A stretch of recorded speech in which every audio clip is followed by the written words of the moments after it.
Welcome to the Everlasting Podcast, the ultimate destination for CEOs, founders, and changemakers like you, who are not only satisfied with success, but striving to create everlasting fulfillment. I'm your host, Nico van der Venne, entrepreneur and fervent believer in the power of everlasting fulfillment. Do you find yourself pondering what's beyond success? Have you ever thought about everlasting fulfillment? If so, you're in the right place. Here, we don't just talk about business, we talk about the journey from success to fulfillment. We'll engage in insightful conversations with distinguished CEOs, founders, entrepreneurs, and experts in various fields each week. We'll uncover the secrets to creating a sustainable business, transcending societal norms, and building everlasting fulfillment. So if you're ready to go beyond profits and accolades, to create everlasting fulfillment in life and business, stick around, because the Everlasting Podcast is the strategic insight you've been waiting for. Super. Going from laughter into the podcast episode. Hello, Maura. Welcome to the podcast. It is so much fun to see you again and to have you again on one of my episodes. How are you doing? And basically, for the listeners, who are you and what do you do? Thank you, Nico, for having me on your podcast yet again. It's a pleasure to be here, as always. So, to introduce myself for your listeners, my name is Maura. I am a bit of a visionary entrepreneur, I want to say. I'm active in the technology sector, and currently I am the founder and CEO at two companies. One is an AI company, Belgian based, and the other one is US based, and it is a quantum tech startup. I'm also a keynote speaker. I love to speak about the intersection of technology, the human mind, and society. And I'm also a serial networker. I'm a member of 22 different organizations and platforms. That number hasn't changed in 2 years now. Okay. Maybe the last thing I want to say is that as a polymath, my journey as an entrepreneur has been really shaped by a commitment to pushing the boundaries between disciplines and always thinking ahead about what is possible in our rapidly evolving digital landscape. Nice. Wow. Still number 20 there. Yeah, and there's still in the network connections on the 20. That's amazing. That's one of the Yeah, ways that we met each other, basically. I can yeah. remember it's already a couple of years ago. And last time we actually talked is, I think, around New Year's, just before New Year's, Yeah. because I asked you if you wanted to join me again on an episode. I've been following you in the meantime. You know, the one sneaky in the corner, looking at what's going on there, and it's amazing all the different things that you've been doing. It's you're really kind of one of those successful people who just pop up here and there, and it's like, okay, oh no, she's doing this. Okay, cool, yeah. Now the new story that you're starting, we'll come to that a little bit later to explain to our Mhm. listeners what exactly quantum chingamajigable is to me as well. It's I also come Mhm. from a tech past, but these last couple of years, I have to be honest, I'm losing the path of a technology. Even when my kids start asking me, Dad, how does this work on my tablet, I'm having Mhm. problems. So I'm getting old, Mara. Uh, As do we all, Nico, as do we all. Yeah, which my wife always says, "I hope so." So it's kind of a double-edged sword there. So she says, "Well, yeah, keep on going old, growing old. I want you to grow old." So that's always cool. I As got long one as little we specific question I want to ask you before we start with all the rest of the wonderful stuff. Is Mhm. now, if you could choose one unexpected listener for this episode, Mhm. who would it be and why?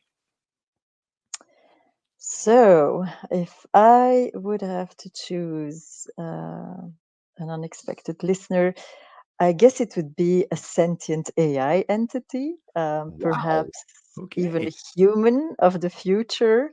But Okay. I'm speaking about, like, I don't know, 20,000 years ahead. Um, Perhaps, I don't know, an AI akin to the concept explored by physicist Max Tegmark, whom I love very much. In his book Life 3.0, I say that often on podcasts, he describes 12 different scenarios for when AI will become general and sentient and will take over the world, and what will happen then. And I believe that 20,000 years. oh, no, that's not going to take 20,000 years for sure. Okay. It's going to be faster. But I believe that such an entity would offer a very interesting perspective on our discussion. Yeah, I would think so. Wow, Yeah. that's a new one. I would never have expected that one. Yeah, that's cool. Okay, Mhm. so basically you're actually talking about a machine that has become sentient, who's come self-aware. I'm thinking about Mhm. what's his name again? The four rules of if a machine is sentient. Oh, he made the coding machine in the Second World War. Alan Turing. Yeah, Turing. I'm always Yeah, thinking yeah, about when I yeah. see these stories, I always think about him. The Oh, the amazing Turing test start, you're referring to. Yeah, the yeah. Turing Mhm. test. Yeah, yeah, Yeah. that's the one. That's the one. So that's Mhm. where we end up. Okay. Well, I think the next question is going to be an interesting answer there on this one. So imagine you meet this Mhm. unique listener today. If you would meet them today, Mhm. what message or insight would you hope they share with you that could significantly boost your current role? Yeah. Um, well, as I said, my whole life path so far has really been marked by the intersection between disciplines, and I have a Mhm. fascination for that.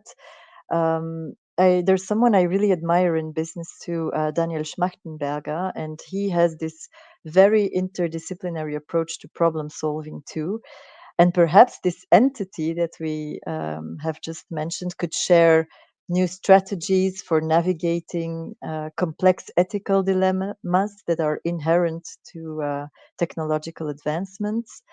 Um, and yeah, I hope to gain some insights from this machine that would enrich my understanding and guide my decisions as a leader, with wisdom, hopefully. And Yeah. basically, I guess I would just pick their brain on all the future aspects of tech that I Mhm. could share in my future keynotes. Yeah, you get the score an extra couple of lines there. Yeah, yeah, indeed. Yeah, Exactly. that would be cool. So then, if you were talking about the ethical dilemma, which I've been seeing, I work with AI as well. So the current systems of AI, the well-known one, ChatGPT, etc., and I do Mhm, need see clear difference between the different kinds of AI. But there's mhm, a lot of discussion on the ethical use. So do I, as a person, need to add a small sentence saying registered or copyright AI, or can I just use it? Those are the ethical dilemmas that we're hitting right now, and I've mhm, made my own decision on this, and I'm more or less like recently I learned the sentence. If what was it again? Nobody nobody understands me, but mhm, nobody has to. Nobody listens to mhm, me, but nobody has to. Which means I can say whatever I want, and nobody has to listen. mhm. And it helps me on posting Interesting. stuff and especially asking these questions as well. Yeah, So yeah. my decision has become I just use AI for what it is, a tool. I Mhm. like I would use a computer. I don't know what your view is on this story, or if you have a specific view. Yeah, absolutely. I was having these kind of discussions a couple of years ago, and with time, I understood that the real question lies a bit beyond this. What do I mean? Mhm, If we are looking at technology as an ecosystem and mhm, humanity as an ecosystem, these two are very different. Inherently, we are, we as humans are DNA based computational organisms.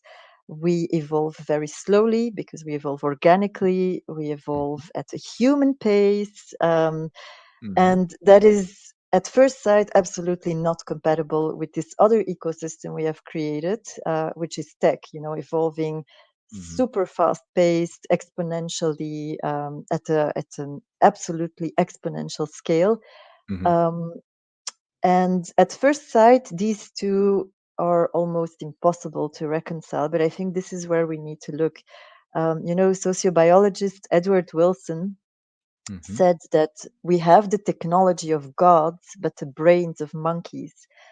And I Okay. really think this profound statement captures the essence of what we are talking about here, a profound discrepancy between our Mhm. biological algorithms on the one hand and the Mhm. exponential technological advancements that we've achieved and created on the other hand. So for Mhm. me, it's not purely about evolution of technology, but about the evolution of our own minds and how to integrate that with technology. And there's one key element here that nobody seems to be talking about. Um, Okay. and I'm going to be maybe controversial, but I Mhm. really want to posit that there has been no real innovation in human wisdom. So I'm not talking about technology, Yeah. um, in human wisdom since the last 5,000 years. And for me, this results in dramatic choices when it comes to our vision of technology and the way we use it in society. Mhm. I think we are now more than ever looking to learn from the wisdom of yogis, from Egyptian cultures, Mhm. shamanism, Taoism. We see a rise of spirituality, and this Mhm. is in super high contrast with the fast paced exponential evolution of our tech states, Yeah. technology at scale. And for me, this is where the secret lies. Will we just use our technology to produce more paper clips and to, yeah, not even think of the consequences on the long term for the planet of what we are doing? Or Mhm. will we use this wisdom to merge with our technology and make it more human like in a way? Wow, controversial. I find that Yeah. I'm kind of following your story there because, as Hmm. you know, I'm also very aligned with everything that is spirituality and wisdom and old age, old knowledge. Hmm. And I kind of follow you there, where I can imagine. Actually, a couple of years ago, I was talking to one of my managers, and I told him at some point, you know, that the job that I'm actually doing, it should be done by a monkey. And he looked at me as like, so what am I paying you for? And I'm like, well, I should ask you the question. So Hmm. I was doing a very monetary job where I was just checking stuff, and you know, procedure wise, you were looking at a procedure on one side, and on the other side you had to do check boxes, but they need a human interface to interpret some of the procedure stuff, the nuances, as they say. And at that point, I was having an open discussion with him. I said, so imagine if a computer would be able to do this. There are Hmm. systems that already do this in other ways. A computer does calculations for us. Excel is a perfect example. If you know the right formulas, you can create amazing things. And now with the newest technology in Power BI, it's just, you know, it kind of it's mind-boggling. That's what I'm saying when I'm losing the path of technology. I can't follow anymore. I got these young kids working for me, you know, making visuals that I just drop behind and say, okay, create a world map of all the trainings that we're doing and show me where we're doing this and how many and stuff. They just like 2 hours later they come into my office and say, okay, we have it ready. And I'm like, Hmm. okay, we used to take hours and days on these things. And Hmm.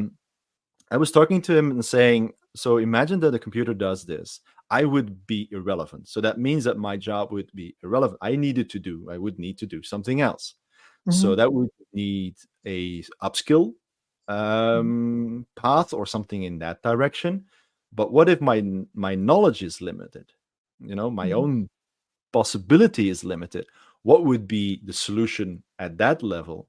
And he was exactly going in that direction. He said, but you're a human being, you have a completely other purpose than, you know, ticking boxes or doing these things. And that's where I kind of follow you, is where technology would be the solution to make our lives easier. And I'm Hmm. not saying lazy, on the contrary, it Hmm. gives us the opportunity to be more creative, to go beyond the limitations of, you know, you need to do the 9 to 5 to get the bread on the plate. You can Mhm. actually say, I don't need to do the 9 to 5. I can actually be creative, and not only in art, but in creation. So I don't. Mhm. This is going in a completely different direction as I was thinking, but that's what we do, don't we? Yeah. Beautiful. Yeah, absolutely. Mhm. I don't know if you've seen that same path being a reality. Absolutely. Envision a future, Nico, where AI-powered chatbots and virtual therapists can offer you immediate empathetic support. Hmm. If you're in emotional distress, using natural language processing, they can understand and respond to your individual feelings, providing you comfort and helpful Hmm. coping strategies. Well, this is not a future. This is already possible with our technology today. Yeah, I've And seen one. exactly. And with AI starting to handle routine tasks, as you have mentioned, humans will have more and more time to explore their passions, connect Mhm. with others, and engage in meaningful activities. And this is actually key. We are, as humanity, facing a crisis of meaning more than anything else. And I think not a lot of people are seeing this coming. Wow, you're hitting a right on the ball right there. Wow, that's no, it's amazing. Because that's what I've been looking at recently myself. A couple of months ago, I was thinking, oh, legacy coaching is the thing that I want to build into the world. Mhm, Have mhm, people bring more impact, leaving a lasting impression on the world. But mhm, I've always seen, well, I've recently seen there's a much more what would you call it, threatening position that we're in right now, is yeah, where everybody's working towards success. yeah, That one thing, going to that one top thing, and I'm becoming you're a CEO, basically. In other words, I would be called a CEO as well, but I don't have any people in my company. mhm, I'm mhm, just top of the game. But I'm talking about indeed the CEOs like yourself who have created several different environments, different companies, and so on. And you've come to a point where you're at the top of the mountain. You've done everything, and then you're standing there and seeing the world and at it as it really is. Because of course you see a lot more when you're an entrepreneur than just sitting at your desk. And then you have the questions of what else is there, and that's the tipping point for a lot of people that could I go they switch over to becoming relaxed and say, okay, so I've got it all, yeah, I'll just enjoy life now. Or the other people who just drop on the other side of the mountain and just go right into the valley. And I've noticed that more and more people are ending up at that top and going in one of the two directions. And I can imagine if we go forward with these technologies, like the example you've given me, I've seen one of those virtual partners that learn who you are, how your quirky sides are, your mhm. emotions are, and they start reacting in a way that not even your best friend would. Yeah, That's absolutely. amazing. And it's Mhm. confrontational as well, isn't it? Yeah, it's not the future, it's already here. But the most confrontational thing is that we will have to start redefining what it means to have a job, what it means to be human. Because Mm. we started this episode by having an AI, a sentient AI, listening in. Um, when what is humanity? When is a machine not a machine anymore? If a machine Mhm. has feelings, if a machine can be cold, is it still a machine? How Mhm. will we navigate a society where AI emerges as the new super intelligence and we will be looking at it like my cat is looking at me? Yeah. So, intelligence wise. So, no, but I mean, Yeah, these are true. really questions. We have spent so much resources, money, time, intelligence, Mhm. investing in this pursuit of creating this technology, but Mhm. we don't understand that we are finding ourselves right before the next most humongous crisis as humanity, which Mm-hmm. is this crisis of meaning. What will happen when we are no longer the smartest beings around, and the algorithms will take all our decisions for us? Mm-hmm. Um, I think these are really questions that actually historically. Okay, I'm just going to make a very little side bracket here, but I Yeah, think it's yeah, go interesting right to ahead. Go go right ahead. there. It's super interesting. It's super um, interesting. Yeah. so if we look at the history of humanity, um, Mm-hmm. up until the mid 19th century, Charles Darwin's Origins of Species and Friedrich Mm-hmm. Nietzsche's concept of God is thought Mm-hmm. marked a pivotal moment in our history, because you see, up until that point, God had been the super intelligence. Mm-hmm. God Mm-hmm. was the answer to all our questions. Yeah. But then humanity began to question and to seek answers beyond the dogmas of religion. Mm-hmm. And this has led to the emergence of what we call existential philosophy. Mm-hmm. So there was an emancipation from religion that marked the start of this new era where humans became the apex species, Mm-hmm. meaning that they started to embrace the idea that they were the being with the ultimate intelligence. We focused on all these tech advancements, materialism, rationalism, leaving this existentialism behind. Yet, as we stand here today, we are really already entering a new era, because this is the era of AI, and especially if you integrate it with quantum technology, IoT, you basically create a new intelligence that is emerging as the new superintelligence.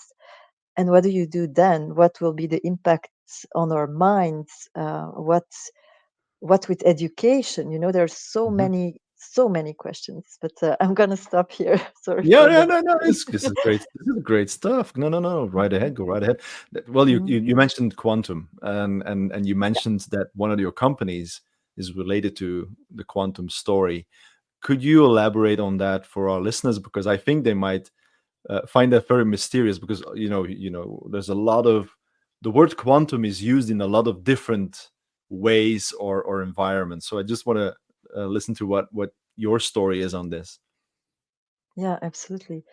Um, Now, as a general side note about quantum technology, the technology is only in its infancy. And already now, if you look at the application of quantum technology, for example, quantum in finance, Hmm. a Swiss bank can be cracked with a quantum computer in under 5 minutes.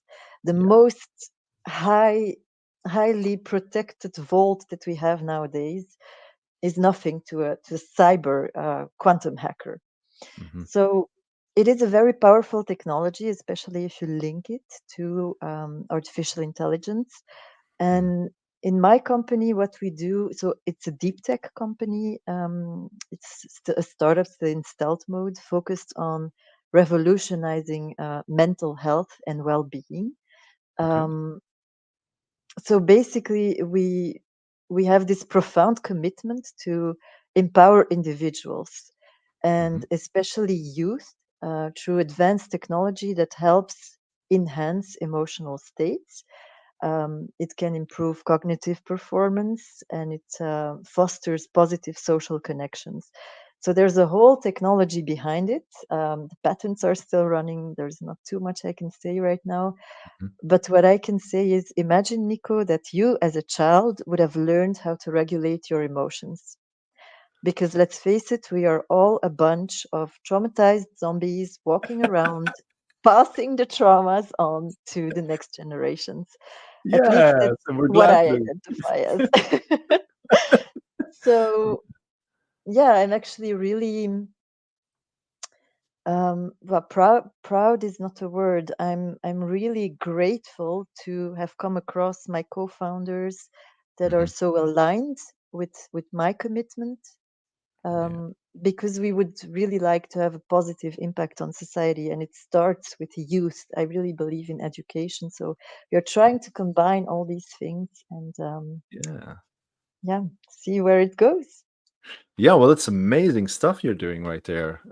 Mm, Oh, wow. If I would be able to regulate my emotions, yeah, wow, that's the trauma window goes wide open, and I would think that, mm, well, for a lot of grown-ups and elderly, I find I'm not thinking about people our age. I'm actually thinking about people that much older, how mhm. much they had to go through to come become more aligned with just being themselves. We already Yeah. struggle to be ourselves because we always have everybody has a mask on, and everybody has a story, and everybody has a history.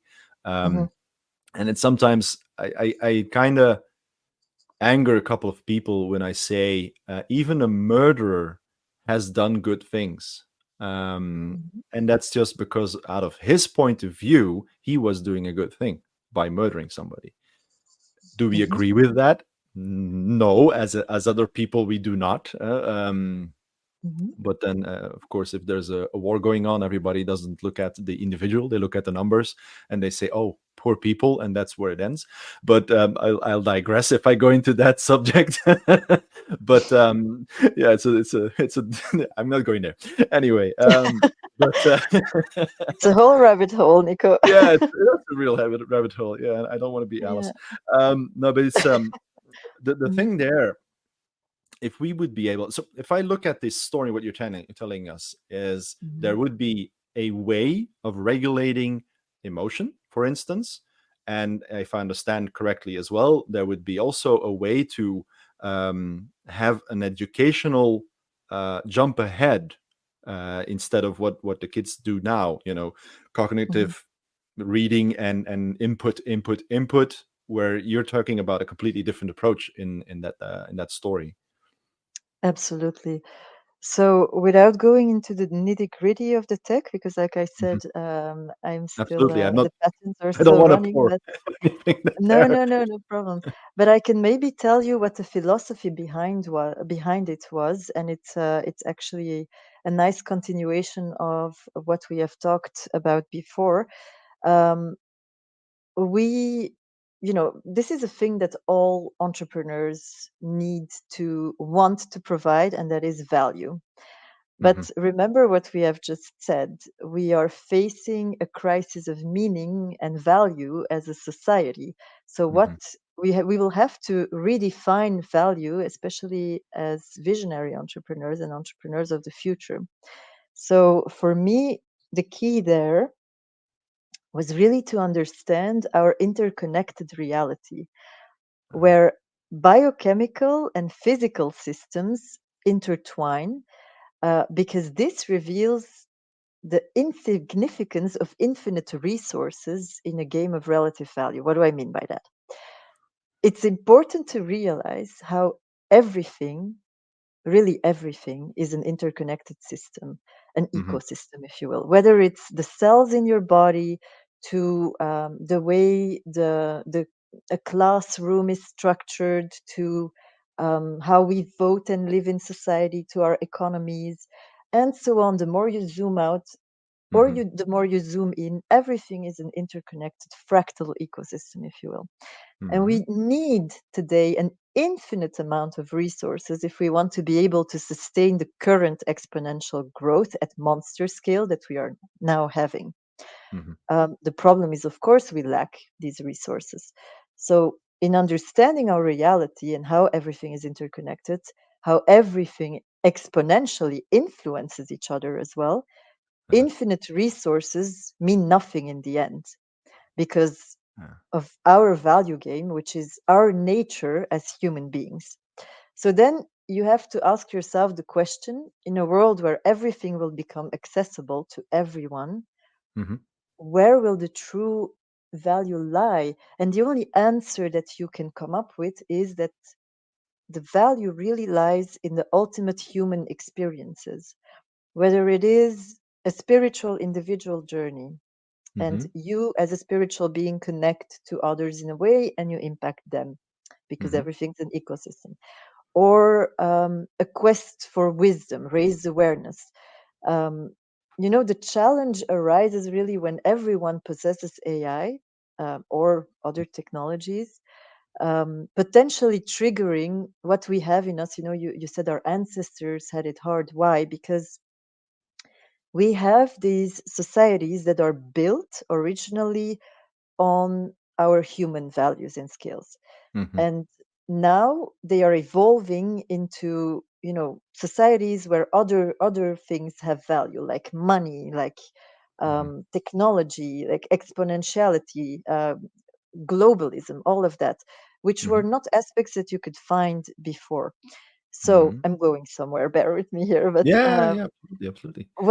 what I want to say is that these societies that we are used to, that our parents, grandparents, ancestors are used to, are based on inherently human concepts.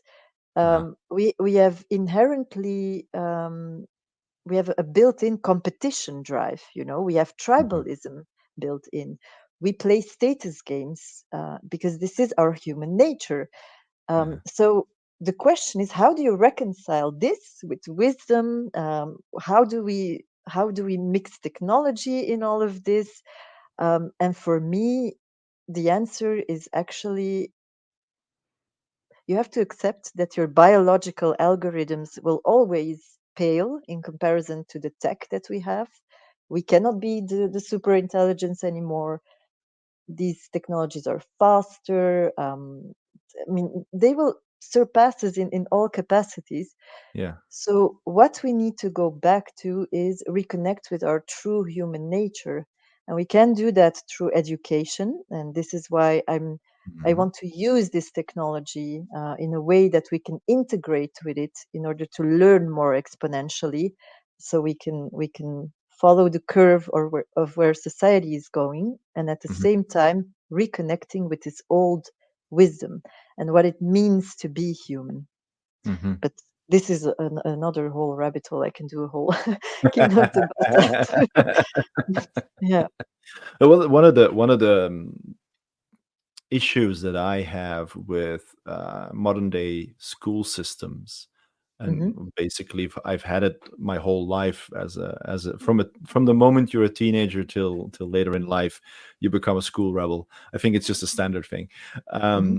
But the issue that I've always had is you get all these different subjects, and some of them might interest you and others do not.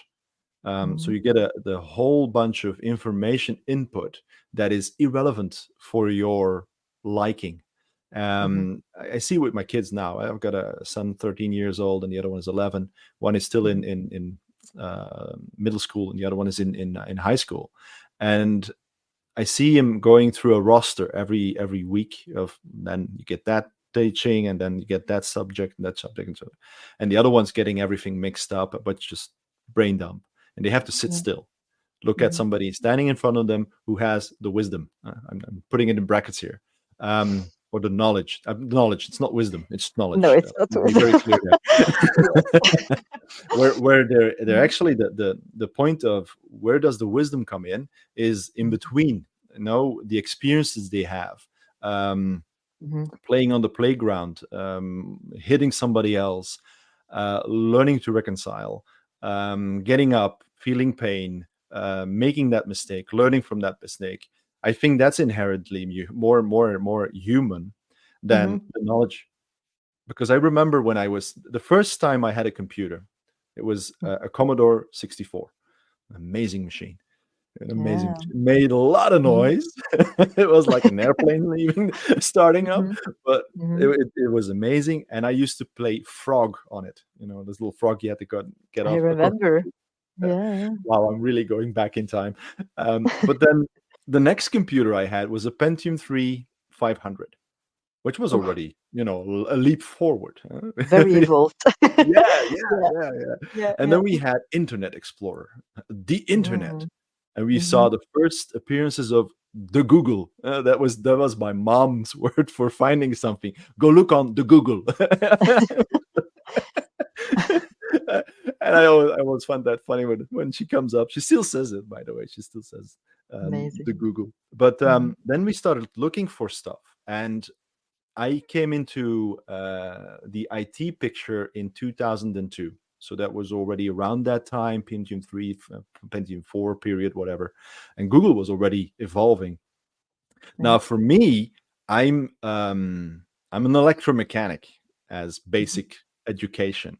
So, Mhm. in essence, I am not an engineer. I am not very educated. Well, not at that time. At this point, I can say that I am educated. If you Mhm. read like 5 books in 1 month, you're starting to get educated.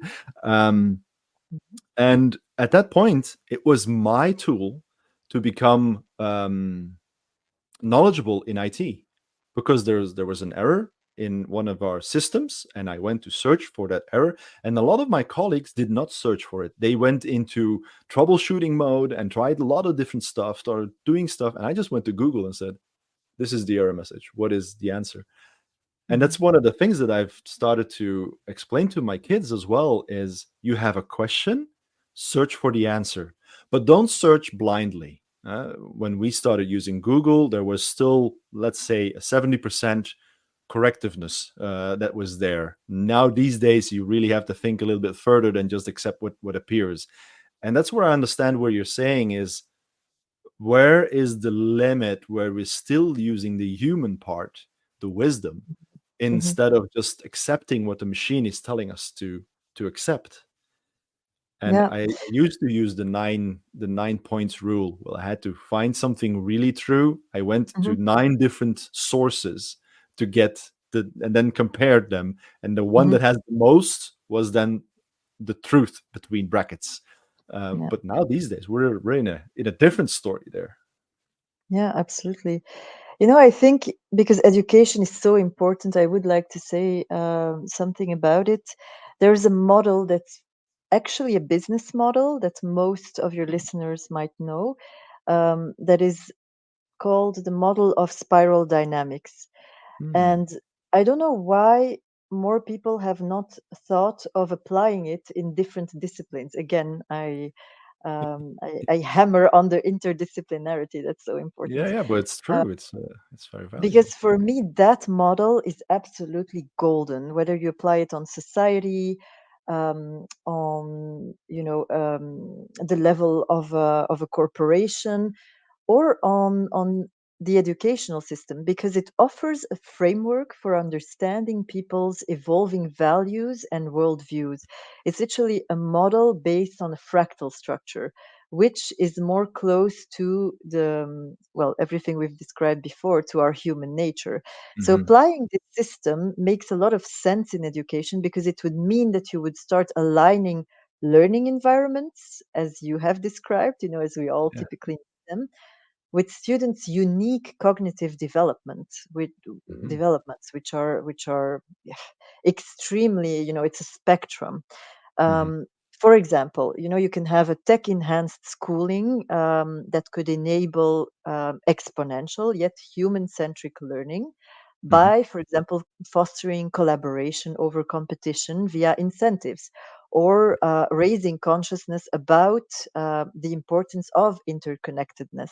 So these types of educational systems would nurture more holistic, adaptive, and empathetic learning Uh-huh. for a sort of a lifelong personal growth program, and thus contributing to a collective evolution, because we are, remember, interconnected. We are nature. So we must ultimately draw inspiration from the intelligence of nature and natural systems.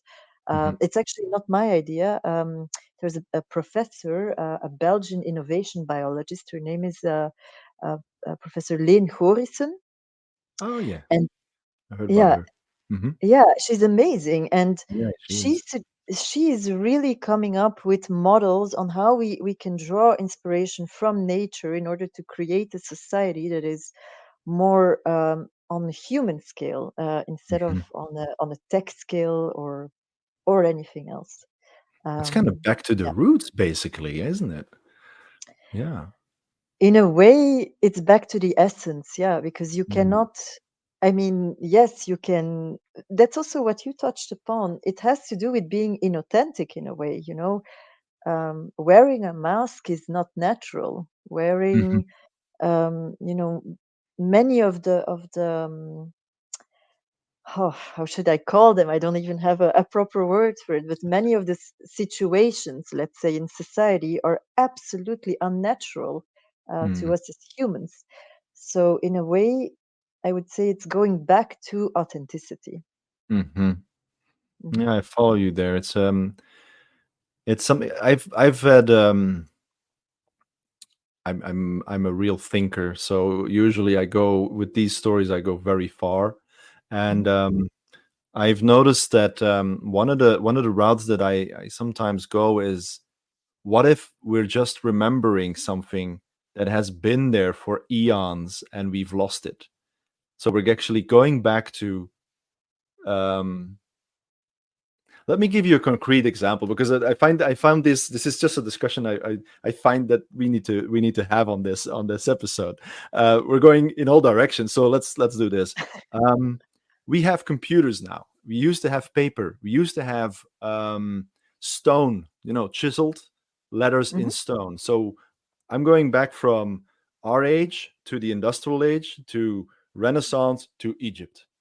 mhm, Um, if we look at Egypt now, I remember that one of the ways that the pharaohs used to erase their history was by chiseling deeper. They were chiseling out a text above the other one. We mhm, do the same, but we just wipe out computers.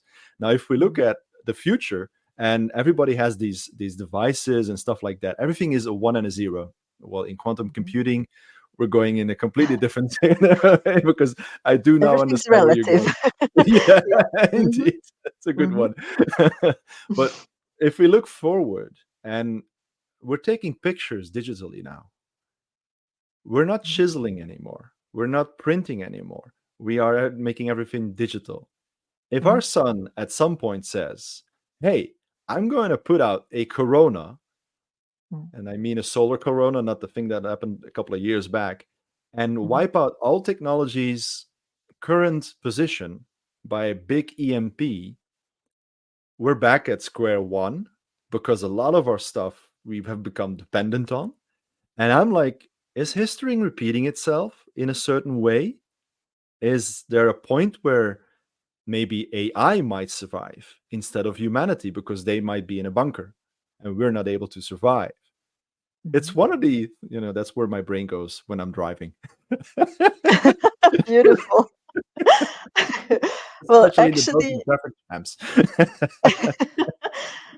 why do you think I started by saying the entity listening in is a sentient AI, or maybe us in the future? It's Yeah. I left that open too. Of course, it is a possibility. Um, I think. Oh, I mean, we could go really in some very deep rabbit holes with this whole That's fun. That's fun. We'll find conversation. the light afterwards. It's okay. We'll crawl out again.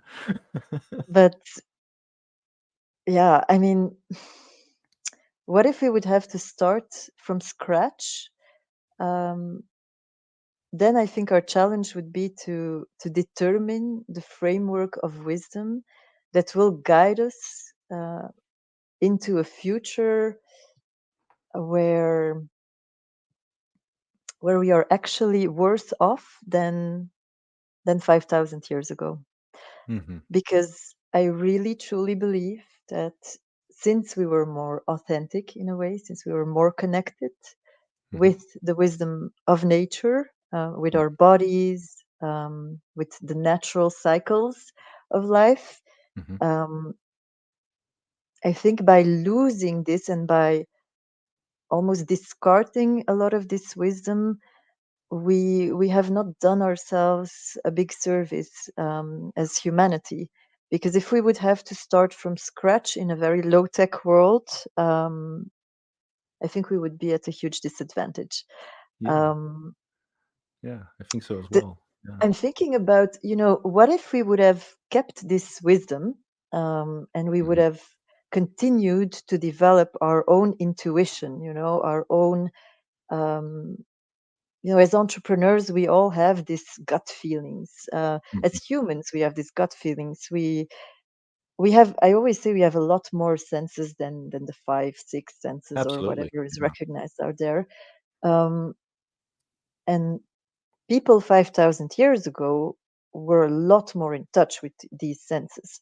Mhm. So I'm going, where am I going, Nico? I'm going into the direction of what if we would have continued to nurture this wisdom of nature, of our bodies, integrated with our technology and current evolution. Mhm. Um, what about a hive mind? I don't know if you have ever thought about that, but Yes. um, Yes. I think there is a hive mind. I think we actually mhm, have a hive mind. Um, mhm, I just mentioned a solar corona and the other thing that happened a couple of years back, but mhm, I was so I started my company right before corona, really mhm, 1 month before that.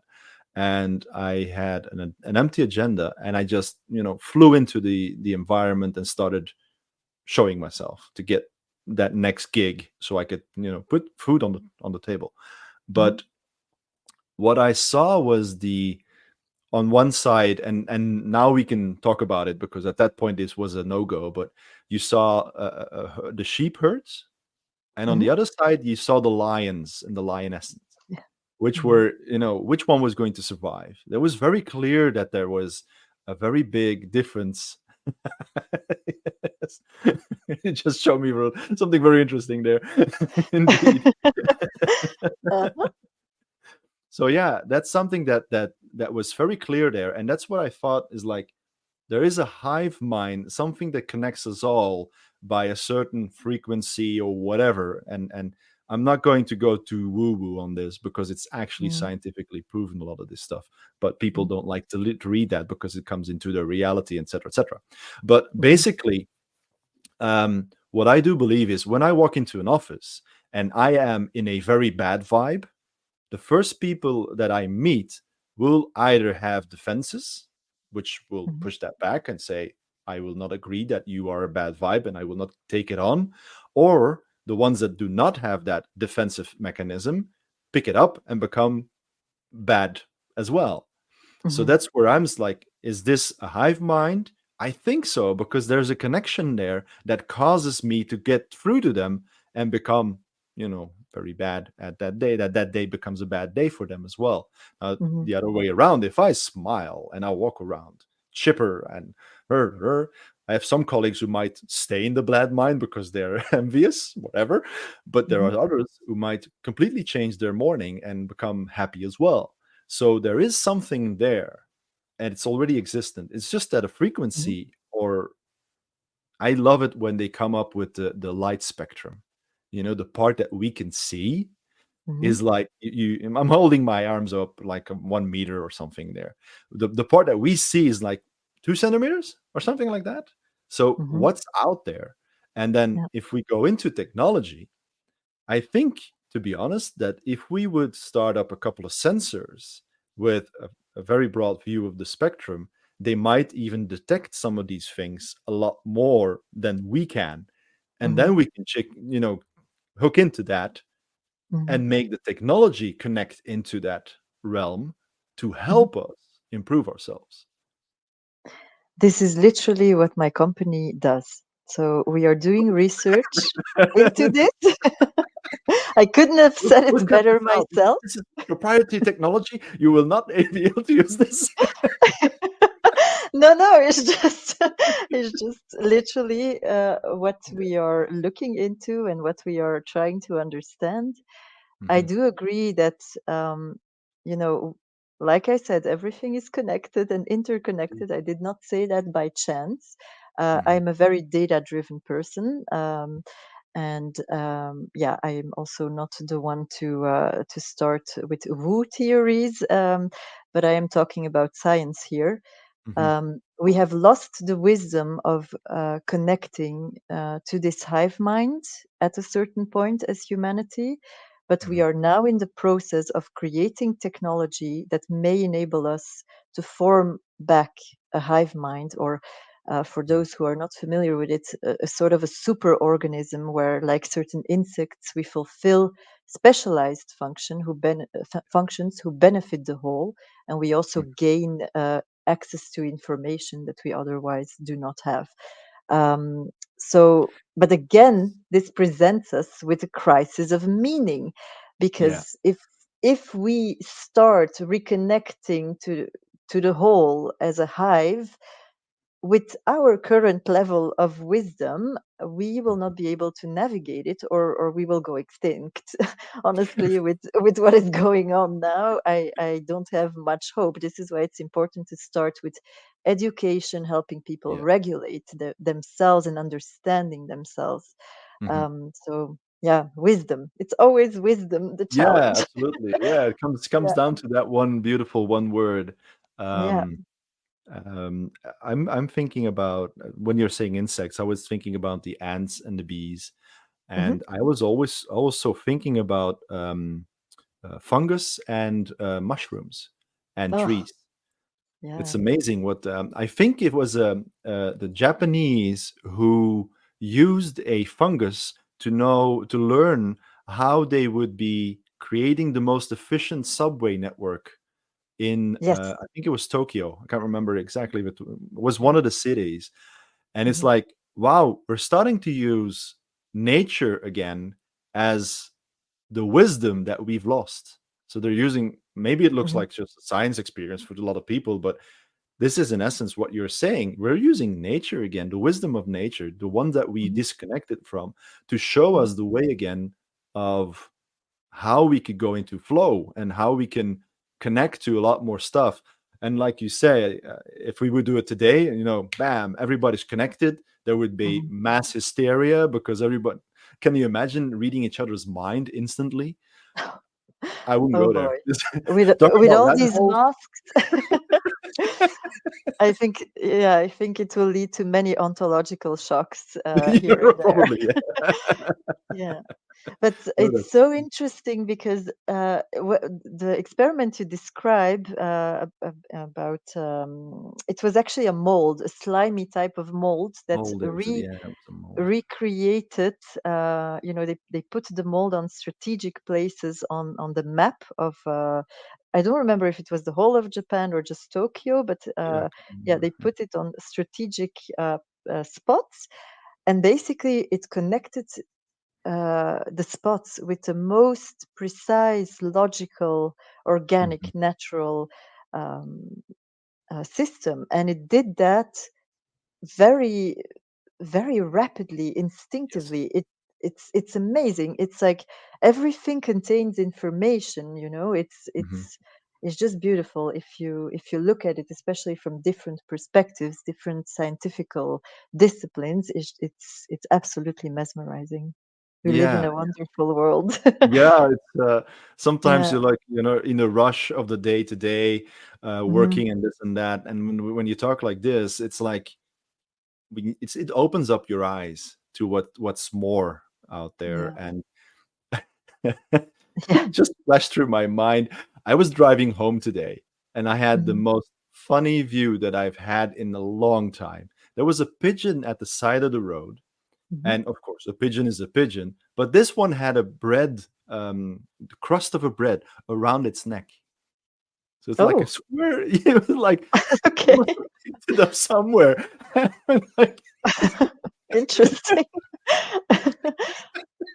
Yeah. yeah, it was amazing. I was like, wow, thank you, universe, for showing me something that directed me off the path of my mind going for, because I was thinking about our conversation today. I was like, oh, it's Mhm. been a while. What are we going to talk about?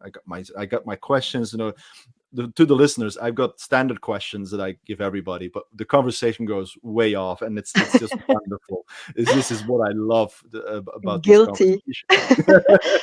Yeah, But this is yeah, just like what happens at that point is it takes you off of your mainstream and you start realizing it's like, indeed, what a beautiful world we are living in. and yeah. and there's so much more coming our way in the future as Mhm. well. There's a lot of stuff coming up. Yeah. Even we're talking technology now, but there's a lot of other stuff as well that's coming our way. um, Mhm. I always have this last thing that I talk to people about is like, aliens, for instance. Are they coming our way? Are we alone? Blah blah blah. And I'm like, who cares if they're already here or not? We will live on. We will not change our daily rhythm because we need to put the bread on the table. We need to talk to our people and the family. And if somebody walks around with 4 legs or 3 legs, sorry, that okay, they walk around with 3 legs. We've seen people with strange parts of the body. It's Mhm. going to be something different, okay, but we still live on. And I think that's one of the strengths that humanity also has in evolution, is we are so adaptable. And I Yeah. find if we go to that technology story, at some point, even if we start connecting to that hive mind, we will adapt and we will understand at some Mhm. point, this is good for me, this is good for us. We will become us. And at some Mhm. point, we become I. So then we go back to secret societies and stuff like that, where they use the I as the basis of every story that comes up.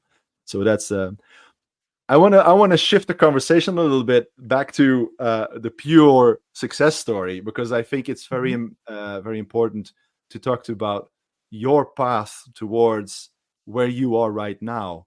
You're a CEO, and I can imagine getting to that position has had some challenges.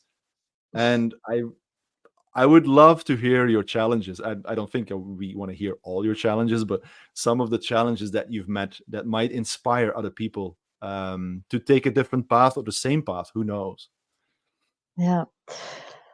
Yeah, your listeners have not seen it, but when you asked me the question, I was rolling with my eyes because I was I was thinking, how many years do you have?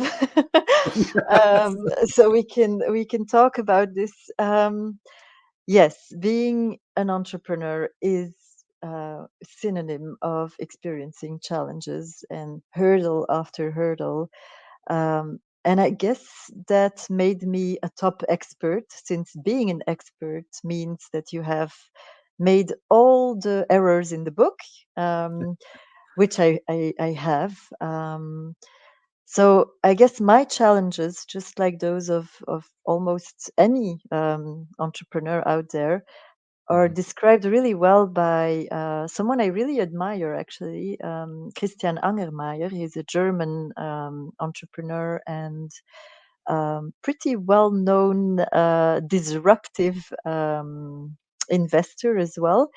Um, in his he wrote Inside the Psychedelic Revival, and there he really describes the struggles of being an entrepreneur, from navigating regulatory obstacles. For mhm, example, I have a deep tech company. We need to have so many things approved before and pre-tested 100,000 times before we can bring a product out that will be deemed fit for human use.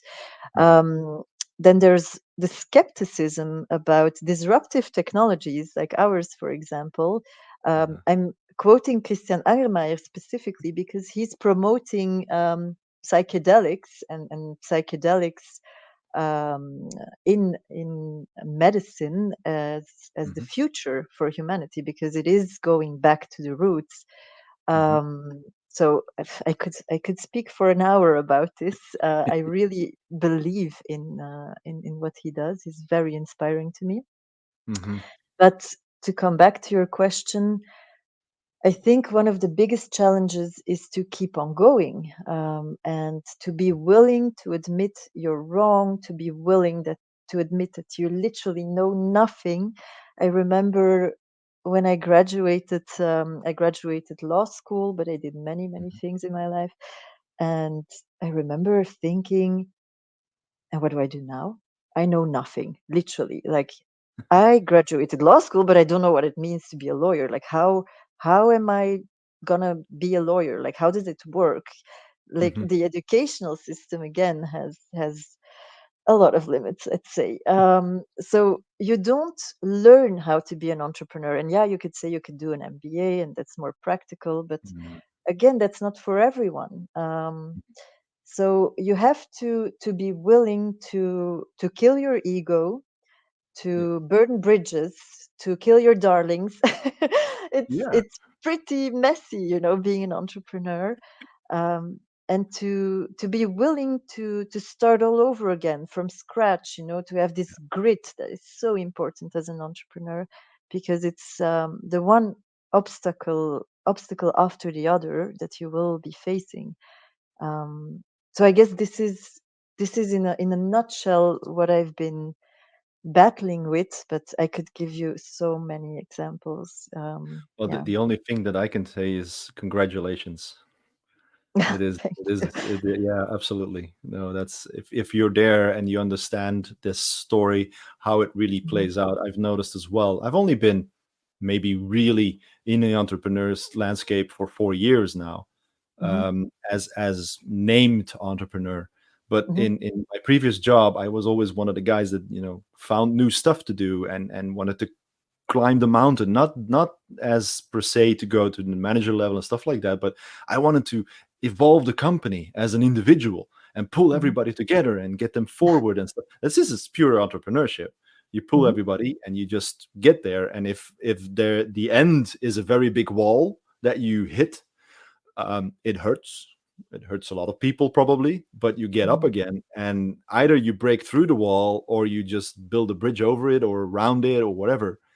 mhm, And I've so the last time we did the interview, I was very active on socials on Facebook, mhm, and I completely deleted my profile. I moved mhm, away from the network.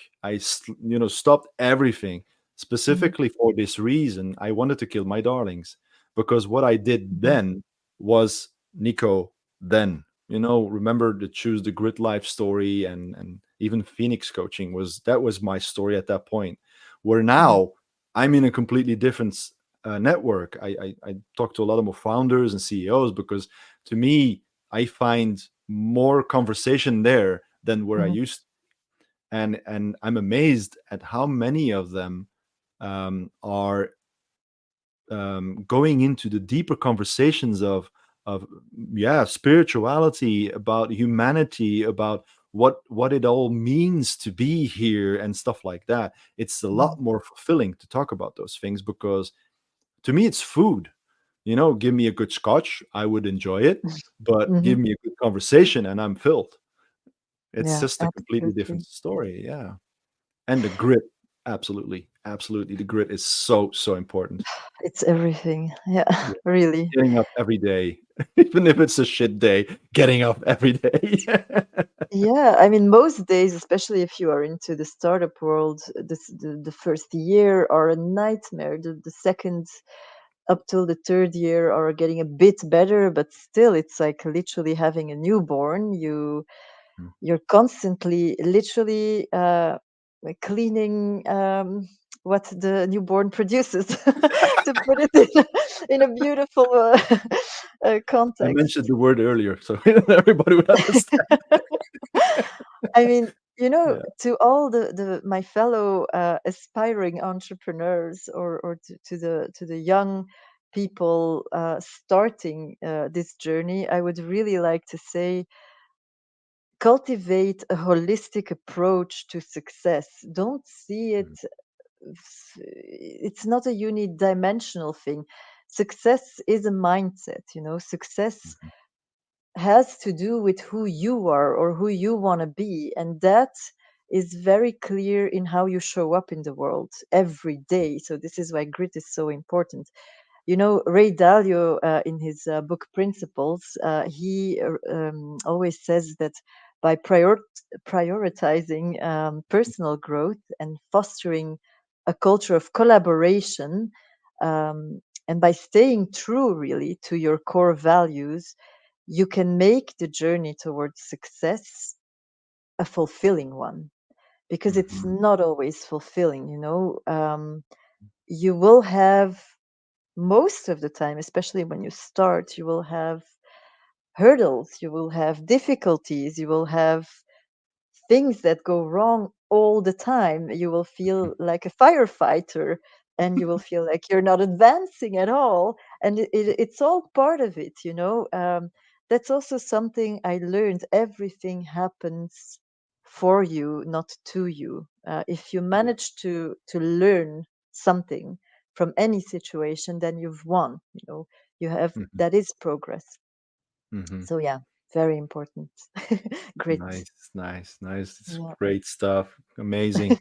I got one final question for you, Maura, Mhm. because we're, at the top of the hour. I think Yeah, we've talked enough, and people's brains are probably melting right now. Quantum. exactly. But I think we Mhm, touched everything. That's really amazing to hear. Um, mhm, so you've talked about fulfillment, and mhm, what is the one thing that would be something that you want the very last listener of the mhm. podcast to remember about you in the future? Mm, my quest for wisdom, Mm, um, and especially my openness to share it. So, what I mean is, I hope to be remembered not only for my professional achievements, but especially for my commitment to leveraging technology and business as a positive force, a force for good. And in the words of someone I love to quote, which is Noah Yuval Harari, he wrote mhm, in his book *Sapiens* that Homo sapiens is not, in his opinion, an individual at all. Homo sapiens is a collective, mhm. and I want my legacy to be one of collective progress and collective well-being, because that is my soul's mission, if you want. Again, I'm going to close this podcast with the title of the first podcast that we've ever done: Be fearless in the pursuit of what sets your soul on fire. And that is collective progress and well-being. Wow, that's what they call hunting. That's amazing. Thank you very much, Mara. Thank you for your Thank time. you. Thank you for your time taking out of your enormously busy schedule, because I know that we've been going back and forth to find the time to do this conversation. I find this Mhm. amazing. Thank you so much for being here, and thank you so much to the listeners as well, to take the time to end the podcast and listen to these last words, because I think these last words kind of say it all. Thank you very much. Thank you. Thank you for having me, Nico. No problem. Thank you for listening to another episode of the Everlasting Podcast. Don't forget to follow or subscribe or share this podcast episode with your friends. If it's inspiring to one person, the impact is clear. You want to know more about the everlasting fulfillment? Contact me on LinkedIn or go to my website www.nicovandevenene.com. That is www.nicovandevenene.com. Feel free to pick up your own ebook on the Beyond Success strategy. I hope to see you again next time during our next episode. Have a Beyond Success day.